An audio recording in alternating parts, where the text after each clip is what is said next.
if you corner somebody, they generally come out fighting. Why can Russia see that Ukrainians can be broken? Not by bombs, not by all this darkness. The Western officials can't hide behind the fact they're doing a lot. They have to wake up to the fact that it's not enough. Russia has intensified its attacks on Ukraine's power grid again, leaving cities in darkness as temperatures drop. At the same time, President Volodymyr Zelensky says Ukraine wants to borrow Patriot air defense systems from Europe.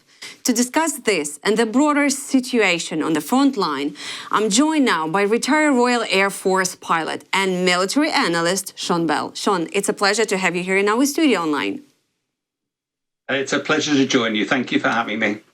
Sean, in Ukraine, we're facing really rough blackouts again, and Russians are striking our power plants with growing precision. Talks about negotiations have gone quiet so far. And meanwhile, President Zelensky says Ukraine wants to, borrow Patriot air defense systems from Europe. I understand such precedents have existed before between other countries. But for Ukraine, is that technically and politically possible, or it's not something special? And who could potentially provide these systems to Ukraine? Yeah, good afternoon. There's a lot of questions in there. I think let's look at the Patriot systems to start with. They are a very, very capable air defense system, but they're also very expensive, and they are specially made to focus on cruise missiles and ballistic missiles. And therefore, they've proved invaluable in helping defend Ukraine. But a lot of the attacks at the moment on the energy infrastructure are also being done by those Shahed drones.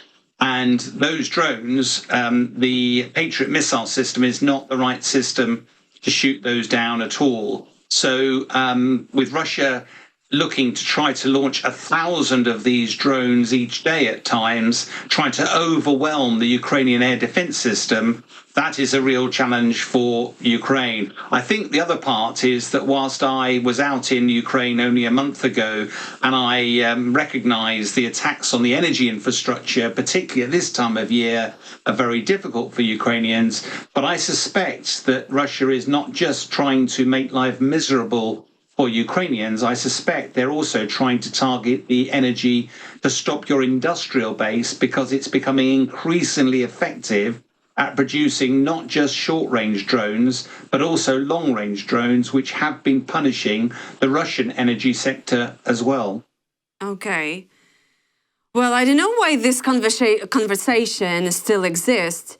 And okay, but if so, if the countries will lend such systems to Ukraine, will they keep some political control over them, right? And what do they actually, gain from that if they will borrow these systems to us?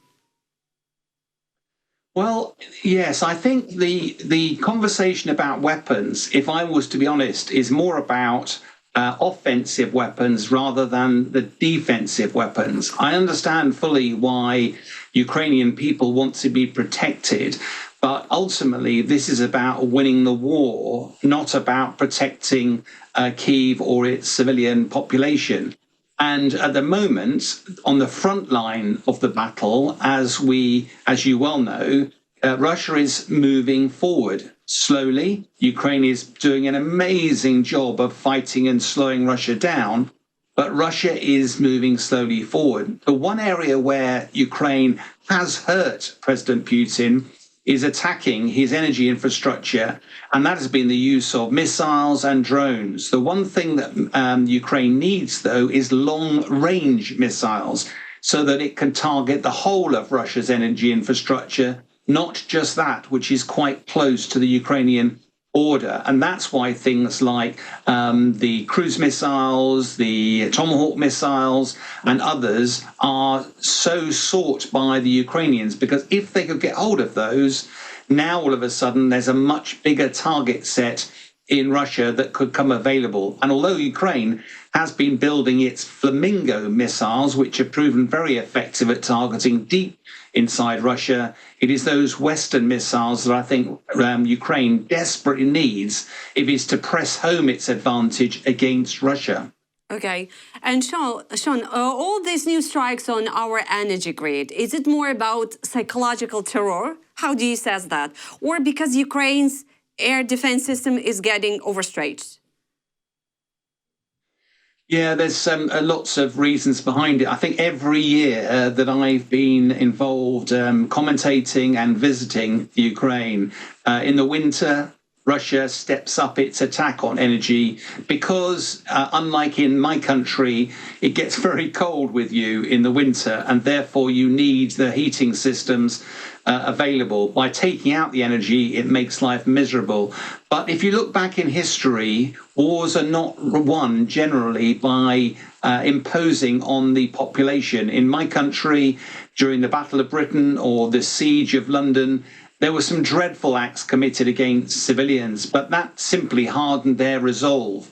And therefore, I think it's, in a way, it's a bit of a waste of missiles for Russia to target energy infrastructure if it was purely to make life miserable for Ukrainians. I think it's much more likely that Russia is starting to wake up, that Ukraine is now building a lot of its own weapons. President Zelensky famously said he wanted to generate 1 million drones from Ukraine's own industrial base.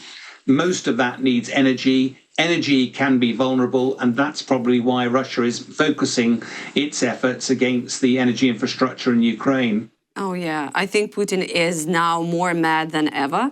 But yeah, speaking about that, Sean, but still, you're saying that every year Russia intensifying their attacks on Ukrainian energy infrastructure. But why can Russia see that Ukrainians can be broken? Not by bombs, not by all this darkness and cold. Do they just want more people to leave the country instead of trying to occupy it? Yeah, it's difficult to tell, isn't it? I mean, the trouble is, if you step right back from this, President Putin probably expected to win the war in a matter of days when he advanced on Kyiv all those years ago. And it was only because of the bravery, the courage, the tenacity, and the sacrifice of Ukraine that Russia had to change its plans. Now, at the moment, Putin is still calling it a special military operation, despite the fact that everybody on the West sees this as an invasion, a war. It's been going well over 3.5 years now. Last time I came to Kyiv and walked in Maidan Square, to see the flags fluttering, a flag for lives lost. And it's incredibly moving as a military guy. Putin has struggled. He is making tactical victories on the ground, but the cost for his people, over 1 million casualties, the cost of the economy, a huge amount of the economy is now focused on the war footing, and of course that is having profound impacts on his own standing and Russia's standing in the world. So it's been a very difficult summer. We expected Ukraine might have lost even more territory. But again, Ukraine stands firm, and the West's challenge is what more we can do to help. Yes, Sean, but I was actually reading from some military observers that Russia has slowed its pressure near Pokrovsk, but many of them also saying, observers, that they have concentrated most of their forces there, at least now. Do you think Russia could ever pull back, or is this their main goal at the moment? Yeah, it's very difficult to work out what President Putin's objectives are. But if I was to look at it from a simple perspective, they always said that this special military operation was about the Donbass. It was about Luhansk, Donetsk. It was about Zaporizhia and Kherson, as well as Crimea. The key towns are towns like Pokrovsk, and then there are the 3 main towns just to the northwest of there. It seems like that is what the focus for Russia is. The trouble is, taking towns is incredibly costly and it takes a lot of time. It's taken well over a year for Russia to make advances into Pokrovsk. I don't know what the situation is on the ground, but it's evident that Russia is still making progress.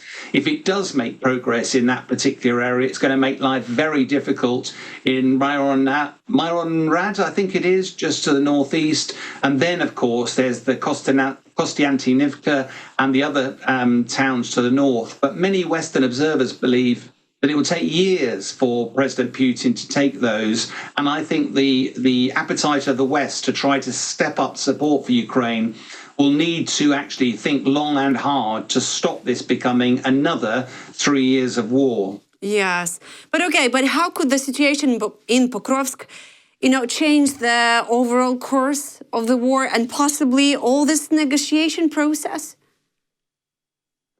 Well, if you're looking at tactically, Pokrovsk is on a rail hub and it's on a road hub, so it makes life more difficult for for some of the other settlements around it. And therefore, if I was an army commander, it's a very key target. But the challenge is it's a tactical game. It's not breaking through, which is what Russia would have expected to do. Let's face it, Russia is a much bigger country.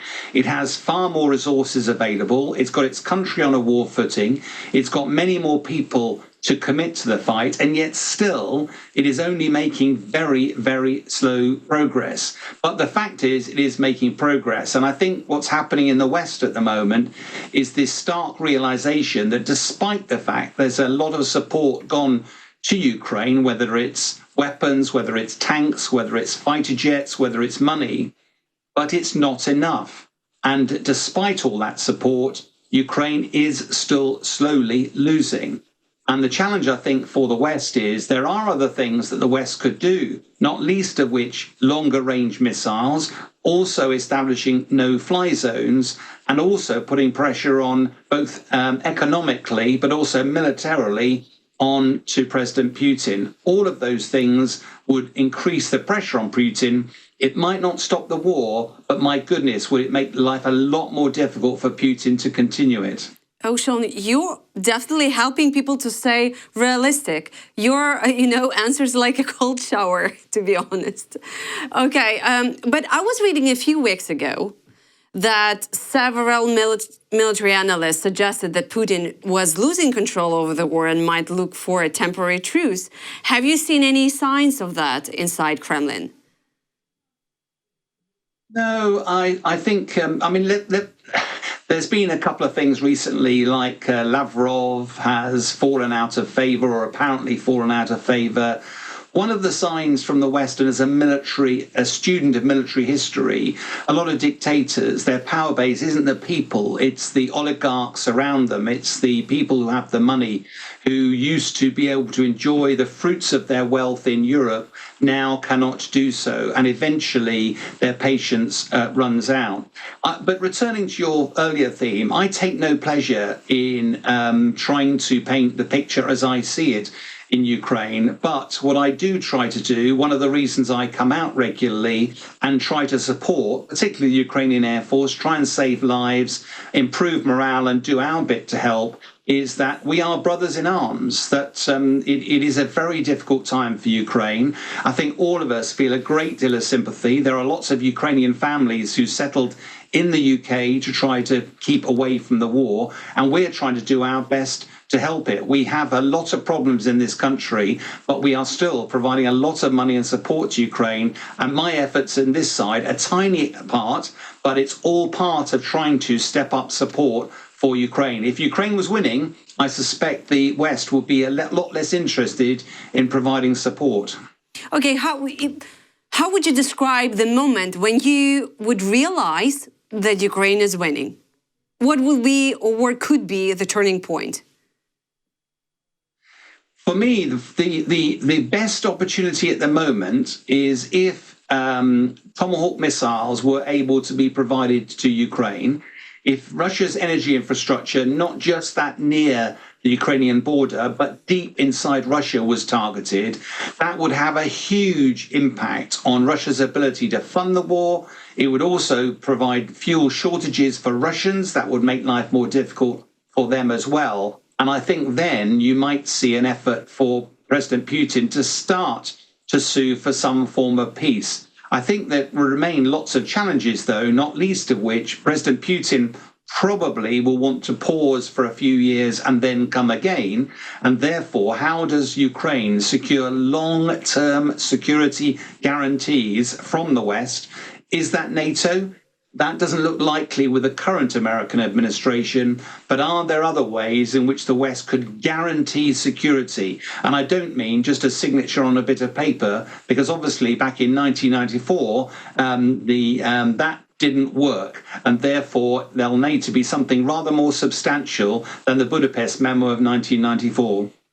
Yeah, well, what about all those people, analysts and politicians, that were saying that Ukrainians were super naive when they were hoping that the United States will give us tomahawks? I saw that and I heard that many times.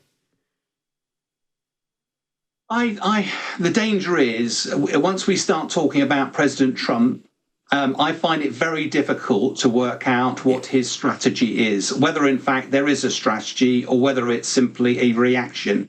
I think the West saw that President Putin was deliberately messing the American president around, but for some reason, the American president still is trying to find a peaceful way to end the war and seems to believe that President Putin is ready for that. I don't think there's anybody else in the Western world who is, but Tomahawk missiles would have been a major blow for Russia, and that's probably why President Putin spent 2.5 hours on the phone to President Trump trying to talk him out of providing those weapons. But the harsh reality, in answer to your own question, traditionally Western leaders have thought strategically. At the moment, it appears that the American president is thinking more tactically. So it's quite difficult to predict what he's going to do next. Yeah, and speaking about the American president, just last week he had a meeting with Viktor Orban. And it became clear that the Hungarian leader secured full exemption from sanctions on energy deliveries via the Turkish Stream and the Druzhba pipeline. Why does Washington keep showing this strange sympathy toward everything connected to Russia? And how does that affect Moscow's position globally? It is fascinating, isn't it? That, but I think one thing to, first of all, is never forget that no nation operates in anything other than its own national interest. And so part of diplomacy is recognizing that America doesn't own the rest of the world. It doesn't own all of Europe, and all of Europe is allowed to think independently. So despite what America does, it has to gain consensus. Viktor Orban and Hungary has a very specific set of circumstances, energy requirements, a very special relationship with President Putin, and therefore I suspect President Trump is having to be a little bit careful about that relationship. I think one of the things that's fascinating, when I last came out to Ukraine, one of the conversations I had where people were starting to become, critical is the wrong word, but angry that the West wasn't doing more to support, angry with America not doing more to support. I think we've always got to be really careful here because America is almost the other side of the world. It's the far side of the Atlantic. It doesn't feel the heat of the Russian invasion, and it has lots of its own problems. And therefore, for every pound you spend supporting Ukraine, you can't spend a pound supporting your own people. I think the fantastic thing that President Zelensky has managed to do over the last few years is, despite lots of our own national interest, the world, or certainly the Western world, has aligned behind Ukraine, has provided a huge amount of weaponry, a vast amount of money, and continues to support Ukraine despite domestic difficulties at home. Do I wish we could do more? Absolutely. Do I think there's more that will come? Yes, I do. But I do think that we must never forget that America particularly, but also Europe, has done a huge amount and continues to do a huge amount to try to support Ukraine. Okay, but in that case, Sean, do you mean that we're Ukrainians not thankful enough, or we just don't really know what the United States actually doing for us and Europe as well?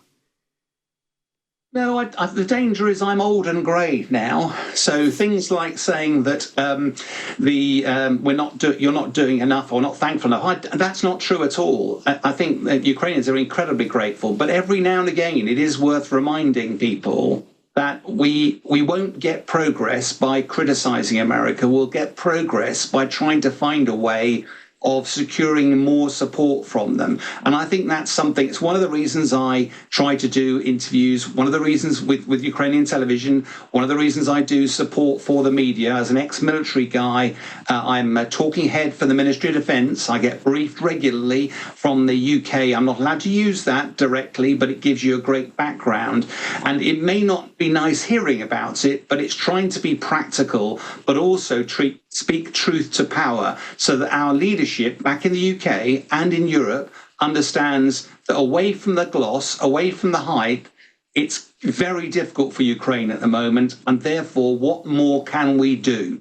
And the danger is the Western officials can't hide behind the fact they're doing a lot. They have to wake up to the fact that it's not enough. And if we continue to do what we're doing, Ukraine will continue to move backwards. And the danger is that will embolden President Putin. There are other things we can do.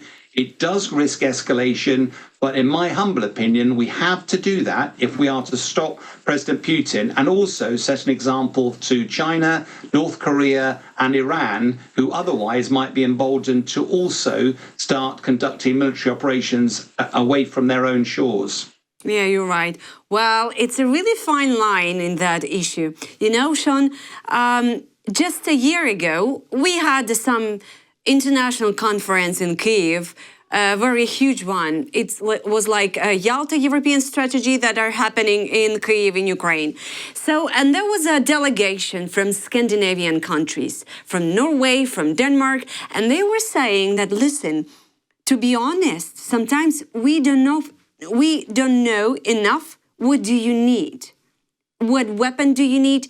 What financial support do you need? What else do you need? So maybe that's also the case, that probably we're not always, as a Ukraine, delivering the right message.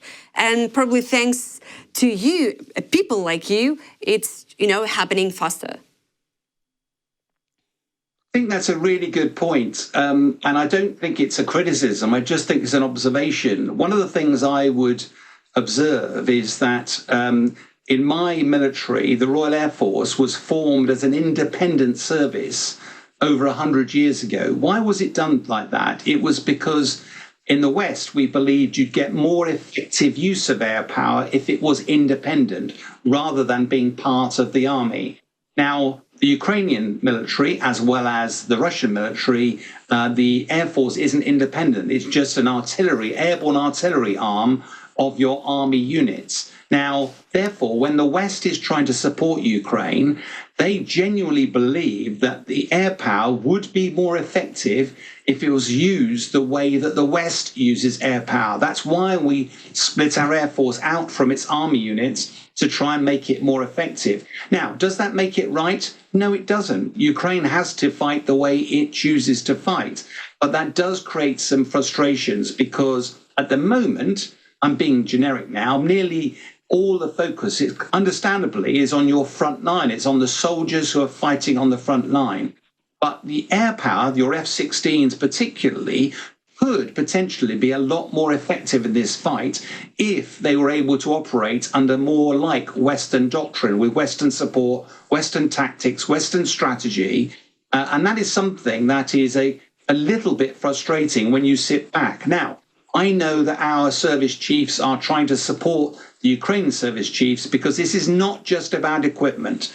Equipment is flowing freely. It's how you use that equipment and how you convert equipment into battle-winning capability. And that is something where there is no right and wrong, but the West has a different approach when it comes to air power than the Ukrainians do. And that is something which I suspect is causing some challenges.